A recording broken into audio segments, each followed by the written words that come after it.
Hey, y'all. I'd like to speak with you today about privacy and convenience, specifically the trade-offs between the two. I'm going to discuss 2 frameworks and 6 heuristics that we can use to evaluate privacy by design. And I'd like to also say that this is a modified Pecha Kucha style presentation. So I have 5 minutes for the whole thing and 30 seconds for each slide. Ready? Here we go. So when I think about privacy and convenience, I see them on a continuum, with one side with full privacy and the other side is full convenience. Obviously, every decision that we make, especially in design or creating something for other people, will land somewhere along this continuum. But where are the limits? Where are the good places to be, and where do we not necessarily want to be? Well, there are 2 different frameworks that try to answer this question, legal and ethical frameworks. I'm going to discuss both because actually both of them are kind of incomplete. So I'll start with the legal framework. And my reference for this is the EU's GDPR, or General Data Protection Regulation. Now, this outlines 3 interesting concepts here: purpose limitation, data minimization, and sensitive data. What these mean is that you should only collect data for legitimate purposes. You should only collect the data that you need for those legitimate purposes, and that not all data are equal. Some data are more sensitive because they can be more readily and more dangerously abused.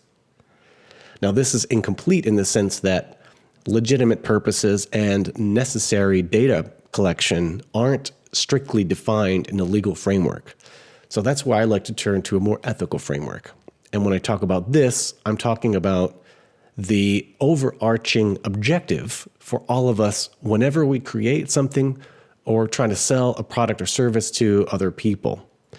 And our objective there is actually to create a healthy relationship. And a healthy relationship between ourselves and our customers or our audience relies on a fair value exchange.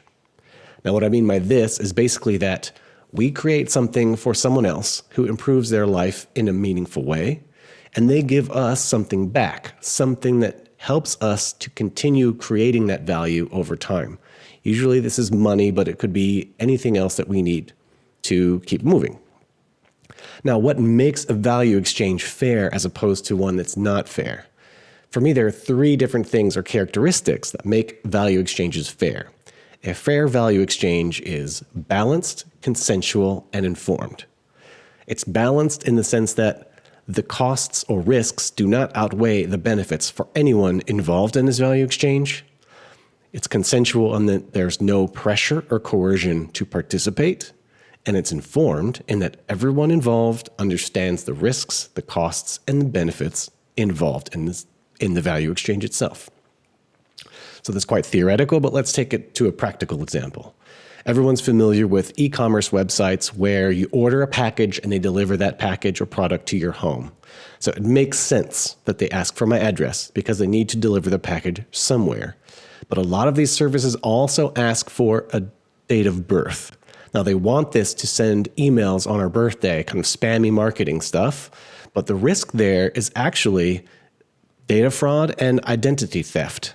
And what I mean by that is anyone who has your name, address, and date of birth can actually open credit cards for you in your name. They can open bank accounts in your name. They can make payments from your bank account. They could even rent a house and start a weed farm in there. Actually, this girl, Melanie, 18 years old, is a victim of this. She actually got her data hacked and her identity stolen on Marktplaats, or the Dutch version of eBay. Now, if we think about the value of the exchange here, we see that it's not, if I have to risk getting my identity stolen, it's not worth getting those spammy marketing emails every year on my birthday. So this, for me, is an example of how not to be balanced, consensual, and informed. In any case, our goal is to create healthy relationships. And in order to do that, we need to make sure that our value exchange is balanced, consensual, and informed, and that we understand purpose limitation, data minimization, and treat sensitive data with more care.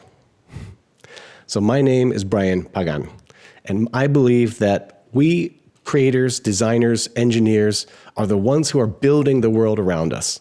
So if we want to have a more ethical, a more equitable, and a more compassionate world, it's up to us to build it. So my mission is to help us do that.